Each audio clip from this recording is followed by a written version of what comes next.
Hi! இன்றைக்கி நம்ம பார்க்க போகிறது தக்காளி கொஸ்து தான் பார்க்க போகிறோம். அதுக்கு 2 பெரிய வெங்காயத்தை எடுத்துக்கணும். பல்லாரி வெங்காயம் நைஸாக கட் பண்ணிக்கணும். அதுக்கப்புறம் 2 தக்காளியை எடுத்து அதை வந்து மிக்சியில் விட்டு அரைச்சி வச்சுக்கணும்.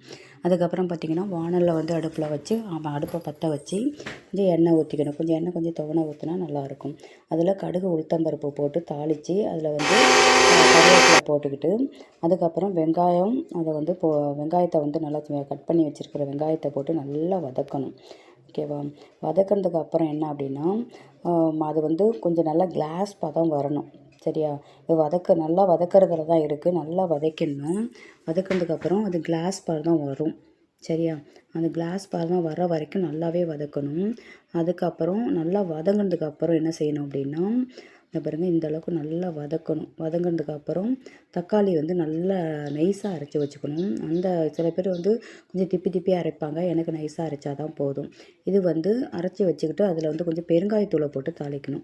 அதுக்கப்புறம் நல்லா அரைச்சி வச்சதுக்கப்புறம் இந்த கிளாஸ் பதம் வர வரைக்கும் அரைச்சி வச்சதுக்கப்புறம் அதுக்கப்புறம் தக்காளியை வந்து அரைச்சி வச்சுருக்கிற தக்காளியை வந்து போட்டு நல்லா வதக்கணும்.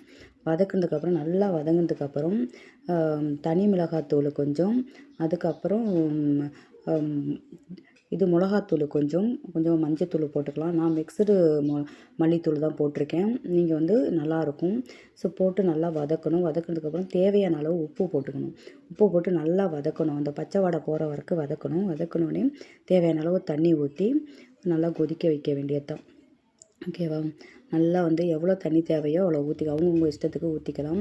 சில பேர் கெட்டியாக பிடிக்கும், சில பேருக்கு தண்ணியாக பிடிக்கும். எனக்கு வந்து ஓரளவு கிரேவி மாதிரி இருந்தால் தான் பிடிக்கும். அதுக்கு தகுந்தாப்புல நான் தண்ணி ஊற்றிக்கிட்டேன். நீங்கள் வந்து எவ்வளோ தண்ணி வேணுமோ அதை ஊற்றிங்க. அதிலேருந்து ஒரு 10 மினிட்ஸ், அதாவது 5 மினிட்ஸ்க்கு மேலே நீங்கள் கொதிக்க வைக்கணும். நல்லா கொதிக்க வச்சோடனே பார்த்திங்கன்னா தளன்னு வரும். பார்க்குறதுக்கே நல்லா வந்து ரெட் கலரில் தளன்னு வரும். இப்போ வந்து ரெடி ஆகிடுச்சு. பாருங்கள், மூடி நல்லா வேக போடணும். மூடி வேக போட்டோடனே இந்த அளவுக்கு இருக்கும். நான் வந்து இந்த பதத்தோடய இறக்குறேன். இப்போ வந்து கொத்தமல்லி தழையை தூவி நம்ம இறக்கிட வேண்டியதான். இன்றைக்கி நான் வந்து தோசைக்கு வச்சு சாப்பிட போகிறேன். நீங்கள் வந்து சப்பாத்திக்கு வச்சு சாப்பிட்டாலும் செம்ம டேஸ்ட்டாக இருக்கும். இந்த வீடியோ பிடிச்சிருந்தால் லைக்